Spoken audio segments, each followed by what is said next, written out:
Over the years, KQ's management has made rather silly mistakes, and policymakers topped it all up with blunders. Thus, as it flew at times blindly, KQ was a first victim of a disastrous shareholding before it entered into a bad marriage with the Dutch carrier, KLM. My name is Mzimals, and welcome to another exciting episode of Zmax Media's The How. Hope you stick by and click down there, subscribe button for more of these videos. Let's go straight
into a hub for flights from the east. The results of the plan are yet to be seen.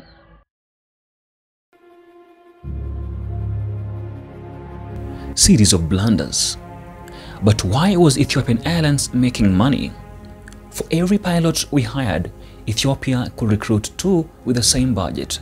Sebastian Mikoz was once quoted. In a series of blunders, KQ dropped some profitable routes. It is believed KLM and competitors took that space, and it did not take long before those competitors began poaching the best pilots and engineers from the airline. The cargo business was taken over by Ethiopian Airlines. While Ethiopia protected its airline from competitors, Kenya had opened its space. The only airline that was committed to the growth of the Nairobi hub was not under protection. With taxes charged on every ticket, Jomo Kenyatta was regarded by airline as one of the most expensive international airports on the globe. More so, the airline was not earning profit from the airport business, unlike its competitors. Qatar Airways, for instance, runs the Qatar duty-free and is the licensed distributor of wines and spirits. In Kenya, the duty-free shops are owned by politicians, while the Kenya Airports Authority (KAA) does not want to let go of some services. Tenants pay a fraction of what they're supposed to, since getting space has been a political issue. There was a time the shops had been given to Kamlesh Patni's World Duty Free Limited. When Patni was kicked out, he was awarded 8.5 billion shillings as compensation through arbitration chaired by Ghanaian judge Edward Togbor. That was overturned by the High Court, which ruled that the award was based on an agreement between the government and that Patni had procured that agreement through bribery and corruption. JKIA is like a supermarket with a runway. Sebastian Mikoz was quoted, "We don't have an airport like the one in Abidjan." Real pride of Africa. Sebastian lamented that the luggage section was usually off one day in a week and 2 air bridges do not work. When asked why, he said, "Because KAA, Kenya Airports Authority, is a parastatal and it has accepted lower standards." And that explains why the government will want to take back KQ. If it is offered for sale, it will be grabbed by the likes of Qatar. The other option is to let it fold quietly and shrink to the size of its jumbo-jet subsidiary. If that happens, JKIA will be left with only one operating terminal. Again, since 60% of its business comes from KQ, there is a high probability that this will dent the income from JKIA.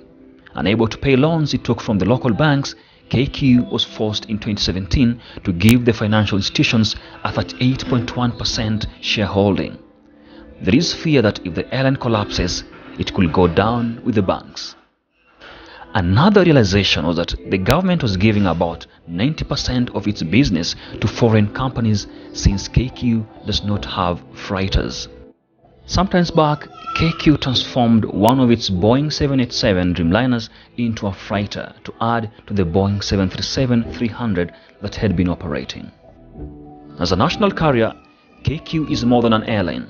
The National Aviation Management Bill, now in Parliament, should address its place in our economy and help KQ match what other government-run airlines such as Ethiopia, Qatar and Emirates have done. It should be an integrated business and the real pride of Africa, not the joke that it is.